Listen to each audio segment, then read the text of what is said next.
విశ్వదర్పణంకు స్వాగతం. ఈ కథనాన్ని మీకు అందిస్తున్నది వెంకట ఉత్తర. గత వీడియోలో సైబర్ క్రైమ్స్ గురించి మాట్లాడుతూ ఈ మోసగాళ్ల ఉచ్చులో పడే అమాయకులు, చదువురాని వాళ్ళు, చిన్న చిన్న ఉద్యోగాలు చేస్తున్న వాళ్లే కాక చాలా పెద్ద హోదాలో ఉన్నవాళ్ళు కూడా వీరి మోసానికి బలయ్యారని చెప్పాను కదా. అలాంటి సంఘటనలను కొన్నిటిని ఇప్పుడు తెలుసుకుందాం. Chairman and managing director of Vardhman group Shri S P Oswal అనే 82 ఏళ్ల పెద్దాయన బాగా చదువుకుని పెద్ద హోదాలో ఉన్న ఈ పెద్ద మనిషిపై ఆన్లైన్ ఫేక్ కేసు పెట్టి భయపెట్టి డిజిటల్ అరెస్ట్ చేశామన్నారు. ఆయనకు ఫేక్ సుప్రీంకోర్టు నుంచి ఫేక్ నోటీస్ వచ్చింది. Supreme court emblem, bar code, digital signature అన్నీ సరిగ్గా అసలు కోర్టు డాక్యుమెంట్స్ లాగే ఉన్నాయి. 2 రోజుల పాటు ఫేక్ వర్చువల్ కోర్టు కేసు నడిచింది. ఆయన్ని డిజిటల్ అరెస్ట్ చేసి సుప్రీంకోర్టులో చీఫ్ జస్టిస్ ఆఫ్ ఇండియా హియరింగ్ను వింటున్నట్టుగా కూడా సృష్టించారు. ఎంత దారుణం ఇది! ఫేక్ కోర్టు నోటీసును అనుసరించి ఆయన వివిధ అకౌంట్లకు 7 కోట్ల రూపాయలు పంపించారు. మధ్యప్రదేశ్ ఇండోర్లో డిపార్ట్మెంట్ ఆఫ్ అటామిక్ ఎనర్జీలో సైంటిస్టుగా పనిచేస్తున్న ఒకరిని ఇలాగే ఫ్రాడ్స్టర్స్ డిజిటల్ అరెస్ట్ చేసి 71 లక్షలు దోచేశారు. నోయిడాలో ఒక 89 ఏళ్ల రిటైర్డ్ మేజర్ జనరల్ కూడా ఇలాగే మోసపోయి 5 రోజుల పాటు తన ఇంట్లోనే డిజిటల్ అరెస్ట్ చేయబడి 2 కోట్ల రూపాయలు పోగొట్టుకున్నారు. నోయిడాలో పూజా గోయల్ అనే ఒక డాక్టర్ ఒక ఆమె నంబర్తో అశ్లీల అభ్యంతరకరమైన వీడియోలు పంపబడుతున్నాయని భయపెట్టి డిజిటల్ అరెస్ట్లో ఉంచి ఆమె నుండి 60 లక్షల రూపాయలు దోచుకున్నారు.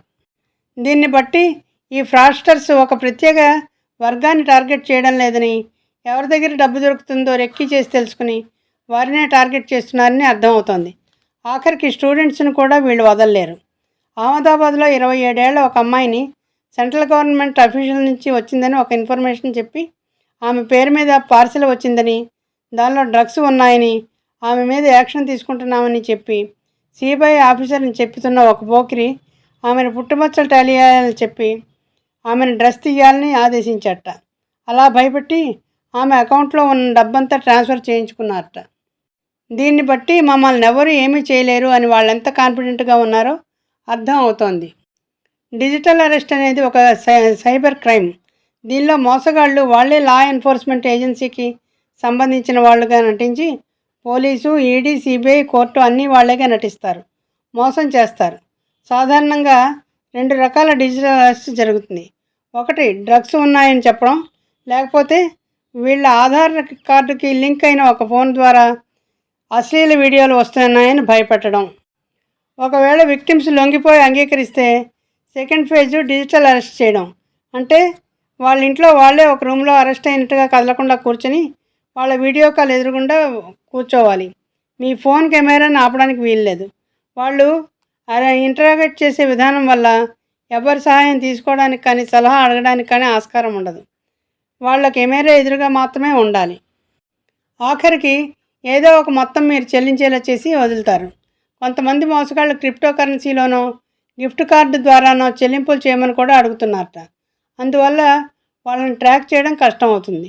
భయం వల్ల, సిగ్గుపడడం వల్ల ఇలాంటి డిజిటల్ అరెస్టులకి సరెండర్ అవుతున్నారు.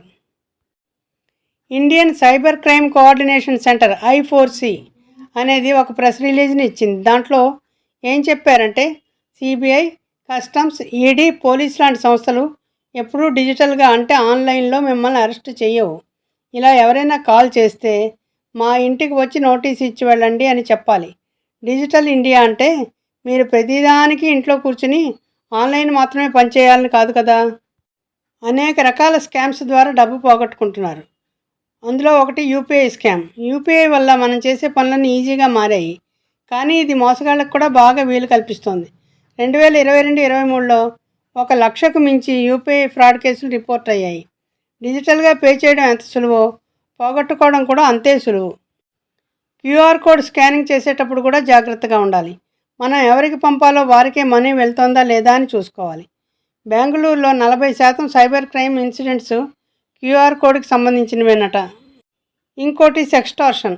ఇది మరీ డేంజరస్.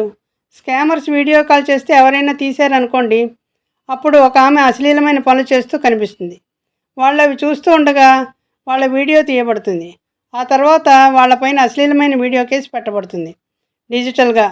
మీ వాళ్ళ వీడియో వాళ్ళకే చూపిస్తారు ప్రూఫ్ లాగా. ఇంత త్వరగా పోలీసులకు ఎలా తెలుస్తుందని ఆ టైంలో ఆలోచించడానికి బ్రెయిన్ పనిచేయదు. సెక్స్టార్షన్ ట్రాప్లో పడి ఒక ఆయన 2 గంటల్లో 44,000 పోగొట్టుకున్నట్ట. ఇంకోటి టెలిగ్రామ్ ఫ్రాడ్. ఇంట్లోనే కూర్చొని సంపాదించండి అనే ఈ స్కీమ్స్ అన్నీ ఫ్రాడే. వాట్సాప్లో మీకు ఒక జాబ్ ఆఫర్ వస్తుంది. జాబ్ కోసం ఏవేవో టాస్క్లు ఇస్తారు. ఫస్ట్లో కొంత మనీ కూడా వస్తుంది. మీరు నమ్మేస్తారు. ఆ తర్వాత మీకు జాబ్ ట్రైనింగ్ కోసం ఇంత కట్టాలి అంటారు. ఒకసారి కట్టడం మొదలుపెట్టారా ఇంకంతే, మనీ మొత్తం గోవిందే. AI voice clone scams. Artificial intelligence వాడి మిమ్మల్ని మోసం చేసేవాళ్ళు ఉన్నారు. ఒకరికి వారి అబ్బాయి యాక్సిడెంట్ అయిందని, హాస్పిటల్ నుంచి తమ ఫోన్ చేస్తున్నామని, వెంటనే ట్రీట్మెంట్ స్టార్ట్ చేయాలని, మనీ పే చేయాలని తొందర పెట్టి మనీ ట్రాన్స్ఫర్ చేయించుకుంటారు. ఇంకొకరికి అమ్మాయి హాస్టల్ రూమ్లోనో హోటల్ రూమ్లోనో దొరికిపోయిందని, అరెస్ట్ అయిందని, ఆ అమ్మాయిని సేఫ్గా విడిచిపెట్టాలంటే ఇంత అమౌంట్ ఇవ్వమని ఇలాంటివి చేస్తూ ఉంటారు. మీరు ఆ అమ్మాయి గొంతు కూడా ఫోన్లో వింటూ ఉంటారు. హెల్ప్ చేయమని అడుగుతూ ఉంటుంది. ఆమె వాయిస్ను క్లోన్ చేస్తే ఎవ్వరికి అనుమానమే రాదు. ఇలాంటి వారిని బారిన పడి చాలామంది డబ్బులు పోగొట్టుకున్నారు. ఇంకోటి లింక్ బేస్డ్ చీటింగ్. ఈ లింక్ని క్లిక్ చేయండి, ఆసమ్ ప్రైజెస్ మీ సొంతం అని ఊదర కొట్టేస్తారు. అవి క్లిక్ చేస్తే మీ ఆధార్, బ్యాంక్ డీటెయిల్స్, అడ్రస్ లాంటి డేటా అంతా లాగుతారు. ఇంకా మీ అకౌంట్ దాంతో ఖాళీ. అలాగే ఆన్లైన్ మ్యాట్రిమోనీలో ఒకరు అమ్మాయిని చూసి నచ్చింది అంటారు. తర్వాత కొన్ని రోజులు అబ్బాయి అమ్మాయితో చాటింగ్ చేస్తూ ఉంటాడు. ఒకరోజు నేను ఊరికి వెళ్తున్నాను, నీకు ఫోన్లో దొరకను, కానీ నీకు ఒక గిఫ్ట్ పంపిస్తున్నాను, రిసీవ్ చేసుకో అని చెప్తాడు. 2 రోజుల తర్వాత ఆమెకు ఒక గిఫ్ట్ వస్తుంది. అది ఒక పార్సెల్. ఫారిన్ నుంచి వచ్చిందని, 40 లక్షలు విలువ చేసే నెక్లెస్ అని, క్లియరెన్స్ కోసం 50,000 కట్టాలని అంటారు. ఇదేమిటి 40 లక్షల నెక్లెస్ కోసం 50,000 కట్టాలంటే ఏం పోయిందిలే అనుకుని కట్టారా? ఇంకంతే. ఆ పార్సెల్ రాదు. ఒకవేళ వచ్చినా అందులో ఏదో ఒక ఫేక్ ఐటెం ఉంటుంది, కానీ నిజంగా అసలైన నెక్లెస్ మాత్రం ఉండదు. కంబోడియా, మయన్మార్, థాయిలాండ్, వియత్నాం లాంటి చోట్ల ఇటువంటి ఫ్రాడ్ కాల్స్ చేయడానికి కాల్ సెంటర్స్ని నడుపుతున్నారట. క్యాసినోస్ అనే ముసుగులో ఇవి నడుస్తున్నాయని అనుకుంటున్నారు.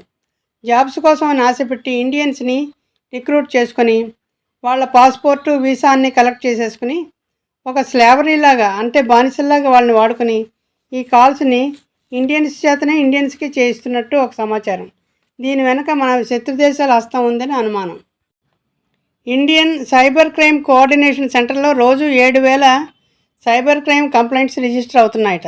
వీటన్నిటి మెయిన్ లక్ష్యం ఒకటే, ఈజీ మనీ. కష్టపడకుండా కోట్లలో డబ్బులు సంపాదించడం. ఫ్రాడ్స్లో 80% ఇంచుమించు ఫైనాన్షియల్ రిలేటెడ్వే ఉంటాయి. మీరు మీ డబ్బు సేఫ్గా ఉండాలంటే ఒకటే మంత్రం, don't click any unknown link, don't open any unknown message, don't answer any unknown number calls. Bank related fraud జరిగితే 7 రోజుల లోపలే బ్యాంక్ అఫీషియల్స్కి చెప్పాలి. 7 రోజులు దాటిందంటే బ్యాంక్ అఫీషియల్స్ చేతిలో అదేం ఉండదని చెప్తున్నారు.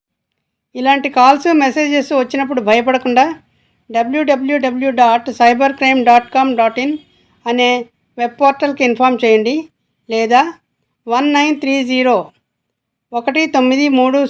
అనే సైబర్ క్రైమ్ హెల్ప్ లైన్కి ఫోన్ చేయండి. నేను ఈ వీడియోని సొసైటీలో ఒక బాధ్యత గల మనిషిగా పబ్లిక్ అవేర్నెస్ కలిగించడం కోసం చేస్తున్నాను.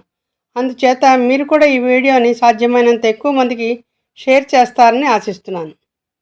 ఈ వీడియో మీకు నచ్చినట్టయితే లైక్ చేయండి, 10 మందికి షేర్ చేయండి, సబ్స్క్రైబ్ చేయండి. మళ్ళీ మరొక మంచి వీడియోతో మిమ్మల్ని కలుస్తాను. నమస్తే.